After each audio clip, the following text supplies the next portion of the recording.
नमस्कार दोस्तों, GLC study point में आप सभी का स्वागत है। हम अध्ययन करेंगे कक्षा 10 की प्रश्नावली 3, जिसका नाम है दो चरों वाले रैखिक समीकरण युग्म।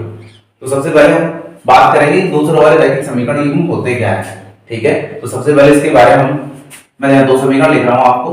तो पहली है a1x प्लस का b1y प्लस का c1 और ये बराबर 0। ये पहली समीकरण हो गई। और दूसरी समीकरण में लिख रहा हूं a2x प्लस का b2y और प्लस का c2 और बराबर में क्या है 0। तो ये पहली समीकरण है और ये दूसरी समीकरण है। देखो जब इसका मान अपन ने इससे पहले वाले चैप्टर में क्या पढ़ा था, द्विघात बहुपद। तो उसमें क्या था कि ax² प्लस का bx और प्लस का c, ये अपना क्या कहलाता था, एक दो घात का बहुपद कहलाता था। क्या कहलाता था, हमने लिखा था इसको p ऑफ x बराबर ये लिखा था। इसका मतलब चर की अधिकतम घात कितनी है इसमें 2। चर की अधिकतम घात कितनी है 2, तो ये दो घात का बहुपद कहलाएगा। यदि मैं इसकी जगह में क्या कर दूं, चर की अधिकतम घात कितनी कर दूं 1, चर की अधिकतम घात कितनी कर दूं 1, तो ये क्या बन जाएगा, ये एक घात का बहुपद कहलाएगा। क्या कहलाएगा, एक घात का बहुपद। और चर कितने इसमें 1, चर कितने इसमें 1। यदि मैं इस x की जगह में क्या कर दूं y कर दूं, और इसकी भी घात कितनी है 1, इसका मतलब इसमें चर कितने हो गए, दो चर हो गए और दोनों चरों की घात कितनी है 1। और एक घात होती है तो उसे हम रैखिक बहुपद भी कहते हैं। क्या कहते हैं, रैखिक बहुपद। इसका मतलब रैखिक बहुपद हो गया। यदि इस रैखिक बहुपद को मैं 0 के बराबर कर दूंगा तो ये क्या बन जाएगी, रैखिक समीकरण। क्या कहलाएगी, रैखिक समीकरण। देखते हैं, देखो इसी टाइप का है क्या। देखो a1x, इसका मतलब ये भी अचर है, ये भी अचर है और c1 भी अचर है। और यहाँ भी क्या थे, a अचर है, b अचर है और c भी अचर है।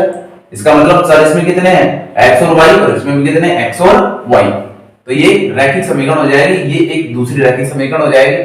ठीक है, तो रैखिक समीकरण किसे कहेंगे कि ऐसी समीकरण जिसमें चर की अधिकतम घात कितनी हो 1 हो और दो चर हो, तो वो क्या कहलाएगी, दो चरों वाली रैखिक समीकरण। अब युग्म है, इसका मतलब दो समीकरण एक जोड़े के रूप में आपको उपस्थित होंगी, तो उसे हम कहेंगे रैखिक समीकरण युग्म। तो ये अपना क्या हो गया, रैखिक समीकरण युग्म। निम्न रैखिक समीकरण, निम्न रैखिक समीकरण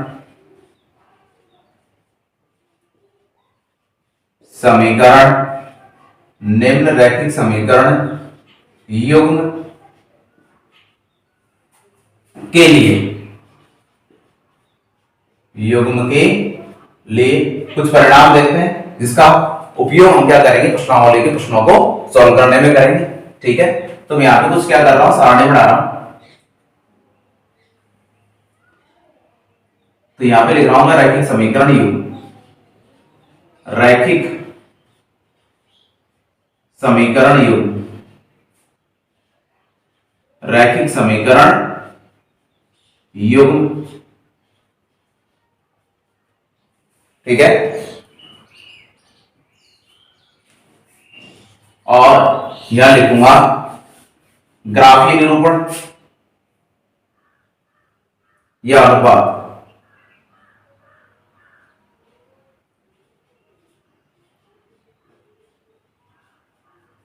या गुणांकों का अनुपात है, तो गुणांकों का अनुपात, गुणांकों का अनुपात, गुणांकों का अनुपात। फिर यहां लिखेंगे ग्राफीय निरूपण कि ग्राफ में किस तरह से हम इनको निरूपण करेंगे, ग्राफीय निरूपण।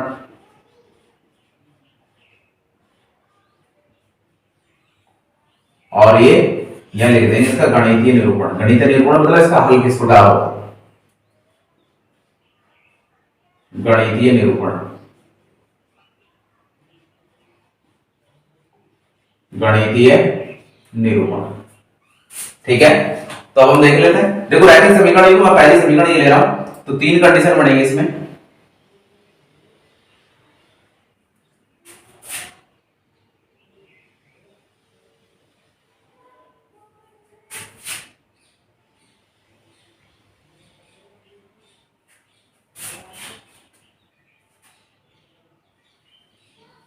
आपको तीनों कंडीशन याद करनी है क्योंकि इनका सीधा उपयोग प्रश्नावली के प्रश्नों को हल करने में हो। अगर ये याद होगी तो तुरंत अपना आंसर आ जाएगा।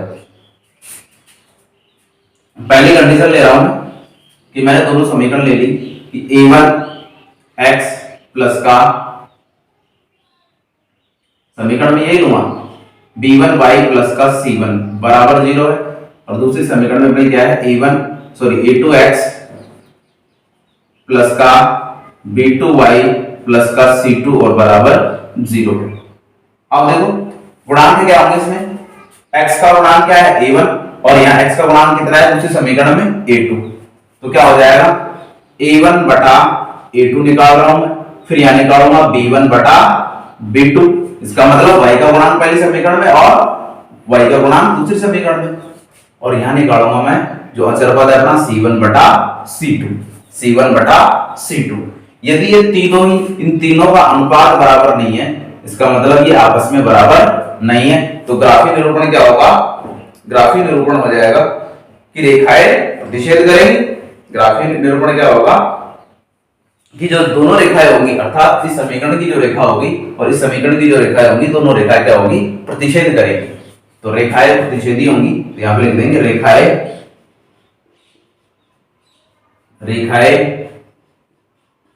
प्रतिच्छेदी होंगी, रेखाएं प्रतिच्छेदी होगी।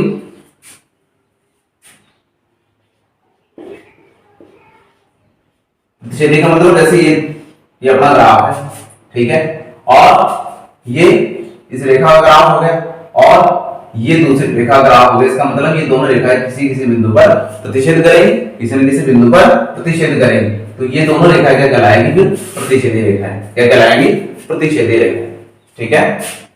और इसके हल कितने होंगे दोनों रेखाओं को, देखो एक ही बिंदु पर काट रही, दोनों एक ही बिंदु पर काट रही, इसका मतलब इसके केवल एक हल होगा, केवल एक हल होगा, या इसी को हम बोलते हैं अद्वितीय हल होगा। इसमें लिख देंगे केवल एक हल होगा, केवल एक हल होगा, क्योंकि एक ही बिंदु पर प्रतिच्छेद करेगी, या फिर इसी को बोलते हैं अद्वितीय हल होगा, अद्वितीय हल होगा, अद्वितीय हल होगा, ठीक है।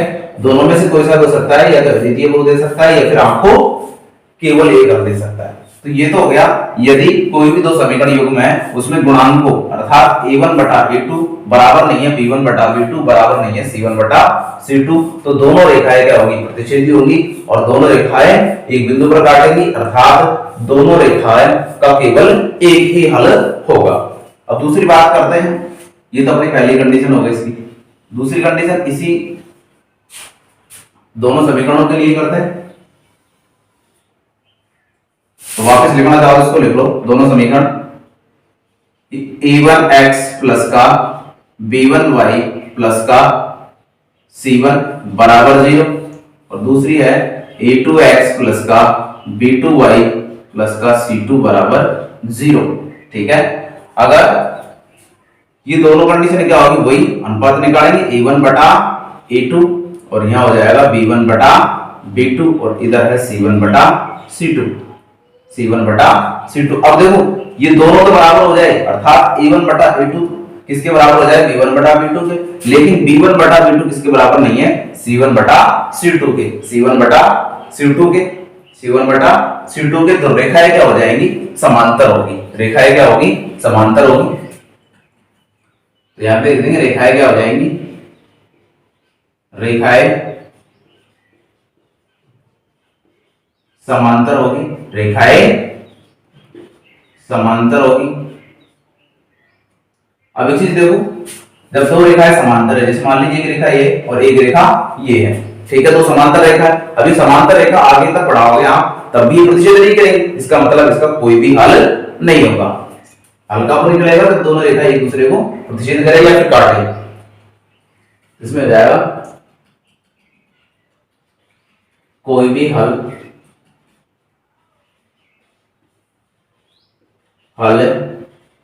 नहीं होगा, कोई भी हल नहीं होगा। अर्थात रेखा होगा, कोई भी हल नहीं होगा।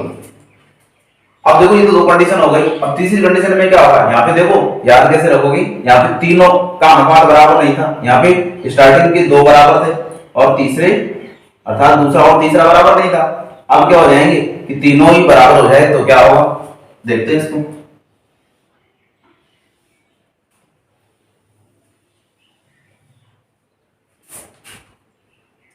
तो वापिस यही समीकरण लेंगे, a1x प्लस का b1y प्लस का c1 बराबर 0 और यहाँ पे ले लिया मैंने a2x प्लस का b2y प्लस का c2 बराबर 0। ठीक है, तो इस कंडीशन में देखते हैं कि इस कंडीशन में समीकरण युग्म के हल किस प्रकार होंगे और उसका ग्राफीय निरूपण किस प्रकार से होगा। तो क्या होगा, a1 बटा a2 बराबर है b1 बटा b2 और बराबर है c1 बटा c2, अर्थात तीनों का ही अनुपात क्या हो जाए, बराबर हो जाए तो रेखाएं क्या होंगी, संपाती होगी, संपाती होंगी। अभी बताऊंगा संपाती क्या होती, तो रेखाएं संपाती होगी, संपाती होगी। अब देखो संपाती कैसे होगी, जैसे मान लीजिए ये रेखा है, ठीक है, ये अपने पहले समीकरण की रेखा आ गई, इसका मतलब ये तो पहली रेखा है और इसी के ऊपर दूसरी समीकरण की रेखा आ जाए तो ये क्या हो जाएंगी, दोनों रेखाएं एक दूसरे के ऊपर है। इसका मतलब ऐसी रेखा क्या कहलाती है, संपाती रेखाएं। और संपाती रेखाएं देखो ये कहीं भी प्रतिच्छेद, ये पूरे बिंदुओं पर प्रतिच्छेद करे, इसका मतलब पूरी लाइन पे इसका मान हो सकता है या नहीं हो सकता, तो इसके कितने हल होंगे, अनंत हल होंगे। कितने हल होंगे, अनंत हल होंगे। ठीक है, तो इसके क्या हो जाएंगे, अनंत हल होंगे, अनंत हल होंगे, अनंत हल होंगे, अनंत हल होंगे। ठीक है, अर्थात जो रेखाएं संपाती होती है उनके अनंत हल होते हैं।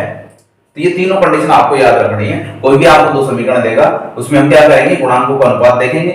यदि गुणांकों का अनुपात इस टाइप का है तो रेखाएं क्या हो जाएंगी, प्रतिच्छेदी हो जाएंगी। ग्राफ में चेक कर लेंगे, रेखा प्रतिच्छेद कर रही नहीं कर रही और कितने हल होने चाहिए उसके, केवल एक हल होना चाहिए।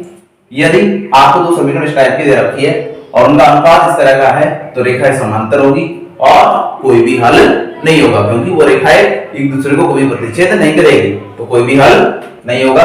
यदि आपको इस तरह का अनुपात मिले, दोनों समीकरण युग्म होगा तो रेखाएं क्या हो जाएगी, संपाती होगी और संपाती होगी इसका मतलब उसके अनंत हल होंगे। तो आपको यदि दोनों कंडीशन आती है तो सवाल को हल करने की ज्यादा आवश्यकता नहीं है। ये पहली कंडीशन आती है तभी आपको प्रश्न को हल करना पड़ेगा और हल आपको निकालना पड़ेगा।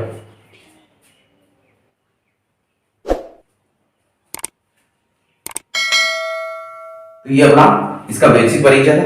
अब हम प्रश्नावली 3.1 स्टार्ट करेंगे।